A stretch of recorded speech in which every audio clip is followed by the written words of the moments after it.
welcome back to my channel. So I'm finally filming for the first time in my new apartment. I just moved from one side of Seoul to the other. Actually, since recently I changed my working visa, I can stay in Korea for at least the next 3 years. And so that means that essentially I can do whatever job I wanted, or I could have a job in absolutely nothing, which is what I'm doing right now. So I decided to take a 6-month leave from work. And another thing I decided to do, since I have so much free time, I made a goal that every day I'm going to study Korean. And it got me thinking that why don't I just make a video for others about how I've been learning Korean, what I did up until this point, what I think helped me, what worked, what maybe doesn't work, and some tips for other people. Whether you're studying Korean or another language, I think most of what I say will probably be helpful to you. So the first thing you need to do if you are going to learn Korean is you need to learn Hangul. Hangul is the writing system in Korean, and every letter has a kind of sound associated with it. So it's just like learning the ABCs again, but like writing in a different system. Okay, and the sounds of course are different. So you can literally learn Hangul in a day. You could do it right now. You can go online and Google it. You can find lots of free sources. And also if you get like a beginner's Korean book, in the book they will include for you at the beginning, like they'll teach you how to read it and then they'll go through the book. Okay, another tip I have, in addition to if you are just learning Hangul now, I really recommend just watching Korean TV shows, listening to music, just anything where you can hear people speaking Korean. But it's really important to listen to a language and get an idea of the sounds that they use. So it's really good to listen and get those kinds of the exposure to those kinds of sentence patterns like really early on. Even if you don't understand what I'm saying, just trust me, the sooner you start listening to a language, the more it will help you later on. Okay, so once you learn the writing system, the next thing is pretty much just start learning something. What I would recommend is getting a textbook or just going online to a website. There are 2 websites that I know.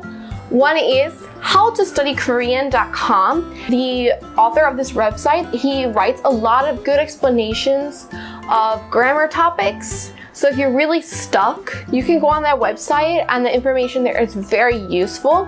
I still use it now. And another popular website is talktomeinkorean.com. What's great about this website is they teach you grammar and vocabulary in a very simple, streamlined way. You can listen to dialogues and kind of check your listening and understanding. So you could start out with these free materials online, or you can get a book, or you can do both. And actually, I really recommend just doing both, because the more different things you do with language study, the more diverse your kind of skills will be. It's good to just mix. I don't know what I'm doing, but anyway, I had left the coffee. Where's my coffee? Okay, it's here.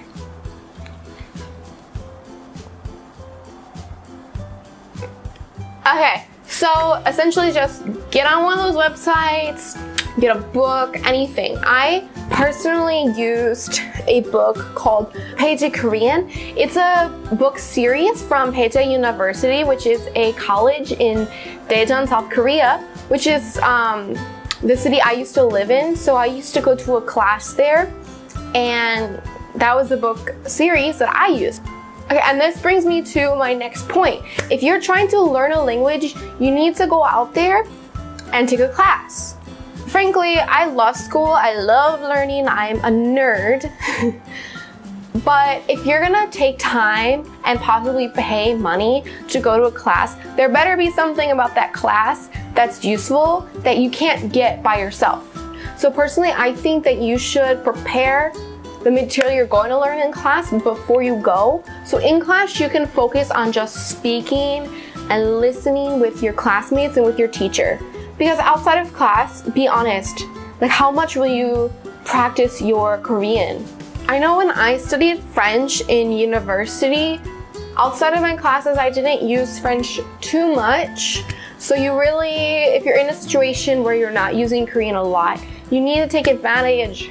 Take advantage of your class and your teacher. Use the hell out of your teacher because that's what you're paying her for. But I understand a lot of people are in a situation where there's no class that they can find nearby, or they don't have money for a class, or some other problem, because when I was in college, I didn't have money either. So if you can't take a class, I really recommend just doing as much as you can to expose yourself to spoken Korean, which gets me into my next point. If you're gonna learn a language, you're going to eventually, assumably, interact with somebody who uses that language. Speaking and listening are more difficult to practice because a lot of it requires interacting with people. So for listening, luckily you can listen and watch TV shows. You can listen to music, but you're also checking like how to pronounce the words, and you're really improving your diction a little bit if you're singing along to the songs. Like for example, when I was studying in French, there are like several different vowels in French that we don't have in English that are really difficult, in my opinion, to pronounce. And I would get them really wrong. I still might. By listening to music, I would see a word or know a word, and then I hear it in the song, and I go to sing it, and I'm like, whoa, their word and my word are quite different. And I could slowly kind of fine-tune myself and practice until I can get more close to their pronunciation. If you're gonna watch a TV show, you should read the subtitles, but as much as you can and have the patience for, listen.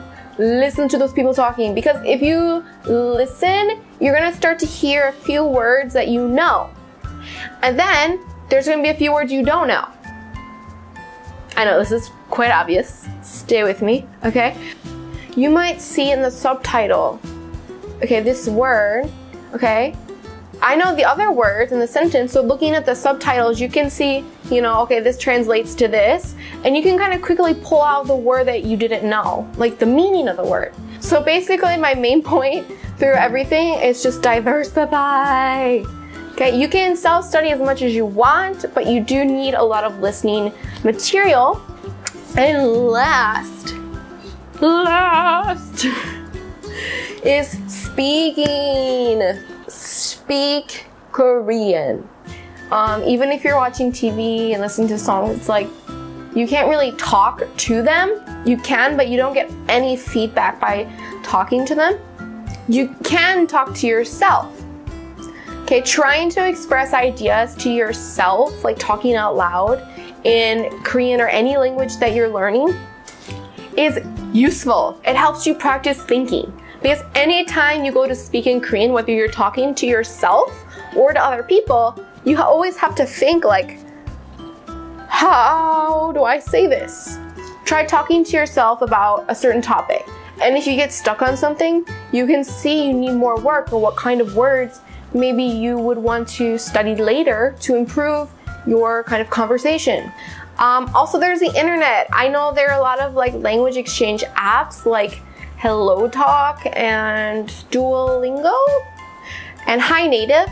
These are pretty good apps that there are people on there you can find and practice the language with. Or if you're in Korea, you really need to just push yourself. Just go outside and speak Korean to people. If you speak in a foreign language for a few minutes to an hour, you start to feel your brain just switch over into this kind of thought space in that language. And if you're just speaking English all the time, you're quickly going back to your just, regular mode. Okay, so I suggest that if you're in Korea, just think no one speaks English. When I first came here, I couldn't really say much except for like, where is this? Or this please? And I remember I always tried to say something in Korean. Even so now, if I'm gonna go somewhere, like a shop or a store, and I know I need to talk to the person or I need to ask a certain question, I look up the words that I think I might ask. Like when I go to the doctor, I will look up words related to my health or words that I think I'm gonna need to say. And I look them up in a, like a phone dictionary, And when I go there, I am prepared with these words, so I can't speak to them in Korean. I think this is such a good way to learn. In a situation, you need to talk to the doctor, you need to talk to a coworker, you need to talk to a friend. In this situation, you actually really need this word. And these are the moments where you're actually gonna remember the words. Whatever you learn to say on the spot or in general in conversation, that's when you really memorize words and grammar. But speaking requires you to think and come up with a thought, a vocal thought in like this. Which is why speaking is a good thing to practice and why it helps you learn Korean. Because when you're just going with it, you know, it forces you just to think on the spot. And it gets you thinking quickly and actually using the language at a more appropriate speed. And when you interact with other people, you can hear them repeating some of the things that you say. And then you can kind of see, okay, like I said this wrong, it's more like this. And sometimes people will be helpful and they'll correct your mistakes or they teach you new phrases. There's a lot you get out of speaking, and that's kind of like the main reason you're learning a language, because you want to communicate with other people. You can't communicate with other people if you can't talk to them. And sorry, like the lighting I think is changing a lot because I'm actually in front of a giant window and I think the sun is going down, so in order for the sun not to be like blinding on my face, I've had to pull the blinds a little bit. So I've tried to adjust the camera, but such is life. So I really hope that you enjoyed my video. Please like and subscribe, and thanks for watching.